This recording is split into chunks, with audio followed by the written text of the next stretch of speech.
Let's get straight into it. Things I wish I knew before getting my lips neutralized / tattooed. I'm gonna be doing my makeup whilst I talk you guys through all the things I wish I knew before getting my lip tattooed. If you haven't seen all my videos in my playlist about my lip neutralization journey, make sure you check it out. I'll link the playlist up here or up here, wherever, also down in the comments. I have written some notes on my notepad and I also got some notes on my laptop, so let's get into it. So the first things first is about the healing process. Now the healing process, it can be long, honey. Like, it can be very, very long. So if you're someone who's quite impatient and you want to see fast results, allow some time aside to let your lips heal. Like, it will take about 6 to 8 weeks for your lips to heal before you even go and get your first top up. You do not want to rush that process because, girl, it's a tattoo. Like, swelling, scabbing, peeling, all of that kind of stuff is quite normal during this stage after you've just got the procedure done. Even darkening of the lips are quite normal in this phase. I actually got a DM on Instagram from a girl who'd had a treatment and her lips were really, really dark,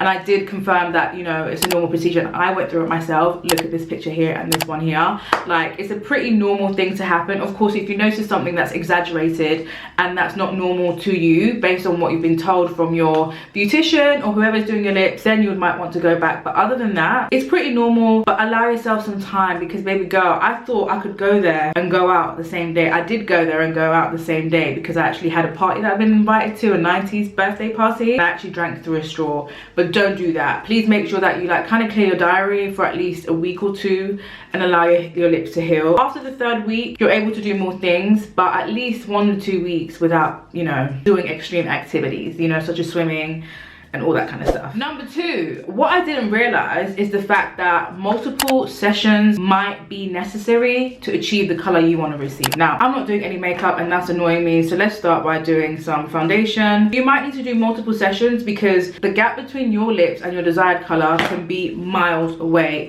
especially if you're someone with darker complexion like myself. I needed to get my lips neutralized first. Now, I've done a video talking about the difference between lip neutralization and lip tattoo. Check that video out as well. But I needed to neutralize my lips first before I could even get a lip tattoo, and I still haven't got a lip tattoo yet. I've just had my lips neutralized, so that now after the neutralization I can now have the lip tattoo applied. So just be aware that you might need more sessions than you really think initially, because your desired color and the gap between your lips, how they look now versus the lips that you want, the gap might be just too large. With the dark lip neutralizer, the aim is to basically cancel out unwanted undertones, so that's what they will do first. And I would also advise to save up enough money so that you can go back in a relatively close period of time, because you don't want to wait years before you go and get your second treatment done. I haven't been back since my top up, which was in 2021, and we're sitting in 2024 right now. Another tip I wish I knew before getting my lips neutralized is the fact that the color of your lips will change over time. So the intensity of your lips, in the beginning it might seem like super intense, super bright red or orange or pink, whichever color you decide to get. It might look super intense, but after a few months, after a few years, that color, the intensity, is gonna change. Make sure you're aware of that, because after getting my lips neutralized, I believe year 2 was still okay, but year 3, I'm in year 3 now, and I feel like my lips are not as pink and not as bright as they were before. Now, I just want to preface this again with the fact that I haven't had my lips tattooed yet. I've just had them neutralized. I'm experiencing the intensity going down. Bear in mind that it could look different to what you expect. So if you have, you know, say week 2, your lips are looking super bright pink, that might not be the results that you end up with, because of the fact that the intensity does wear off. So just be mindful and speak to the person doing your lips. Talk to them about what expectations you have about this procedure and what the outcome you want, so that they can adhere to that and assure that you're left with your desired results. Another thing that I wish I knew is the fact that your results might be uneven, and what I mean by that is that there's a risk and the potential that because the person doing your lips is doing your lips by hand, there is a chance that they might not cover all areas equally on your lips. And most people of color, black people, Asians, people that basically suffer with darker lips, our top lips are usually always lighter than the bottom one. So when you're getting a treatment done, your top lip and your bottom lip is not going to match. they will be uneven at that stage.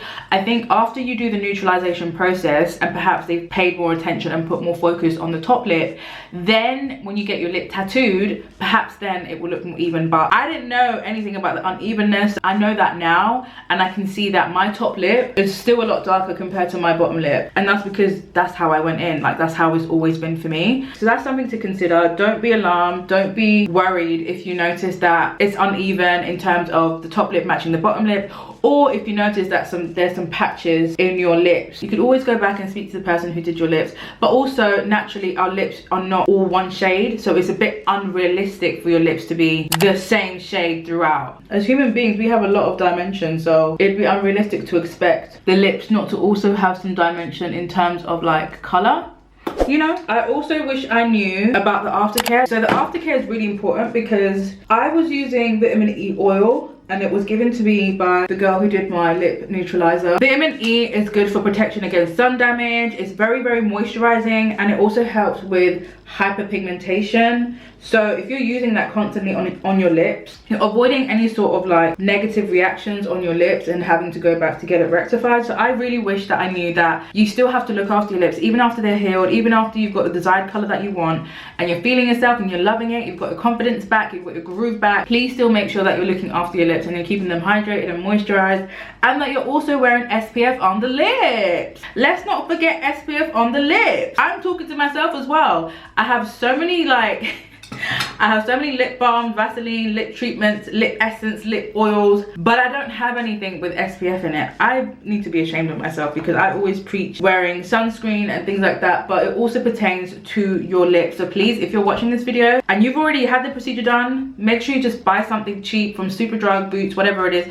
As long as it's got SPF in it, you'll be fine. SPF 25, 30, whatever it is, some SPF is better than none. There's no point of getting your lips neutralized or getting your lip tattooed and then ending up with burnt lips at the end of it all because you didn't wear sunscreen or because you didn't look after your lips and didn't practice the aftercare. So please don't be like me. Another thing that I wish I knew is the fact that, yes, although this treatment for me has felt quite permanent, I can see that the color is starting to fade away. And with that being said, I'll always consider having in the back of your mind, you might need to go for a top up or a touch up. It will fade over a prolonged period of time. This goes into a point I've mentioned already. Make sure that you save up enough money, because this treatment, although you're paying an initial fee for the treatment and then also for the touch-up, you will have to go back every 1 to 3 years, I would say. If you do want to maintain the desired color of your lips, you will have to go back. And it's definitely something I wish I knew, because I feel like now I'm gonna have to spend more money than I initially thought.